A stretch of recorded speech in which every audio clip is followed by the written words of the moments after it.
Isang high-value individual ang naaresto matapos ang matagumpay na joint bypass operation na isinagawa ng Police Station 11 Cebu City Police Office at Philippine Drug Enforcement Agency Region 7 bandang alas 2:35 ng madaling araw sa City of San Juan, Barangay Mambaling, Cebu City nito lamang nakaraan. Ang operasyon ay pinangunahan ng Station Drug Enforcement Unit ng Police Station 11 sa pamumuno ni Police Major Michael John M. Arandia, Station Commander katuwang ang PDEA 7.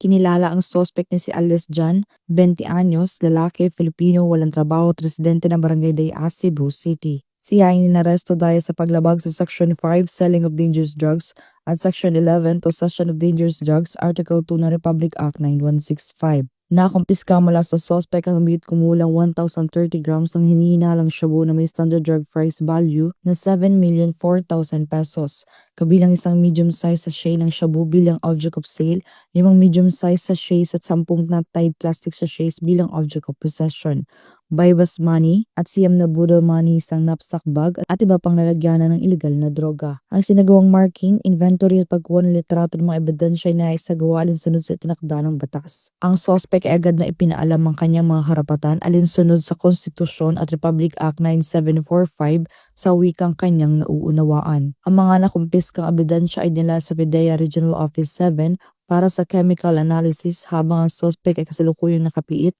sa Police Station 11 Custodial Facility para sa wastong disposisyon ng kaso. Patunay lamang ito na walang kumpay ng kampanya ng kapulisan laban sa illegal na droga at ang mahigpit na pagpapatupad ng batas kasabay ang pagsunod sa due process at paggalang sa karapatang pantao alinsunod sa layunin ng PNP Patrol Plan 2030 at sa bisyon ng makabagong pulis sa makabagong panahon. Mula dito sa Cebu City, ako ang inyong Police News Network Correspondent, Patrolwoman Judith Nicanor, alagad ng batas, tagataguyod ng Balitang Pulis.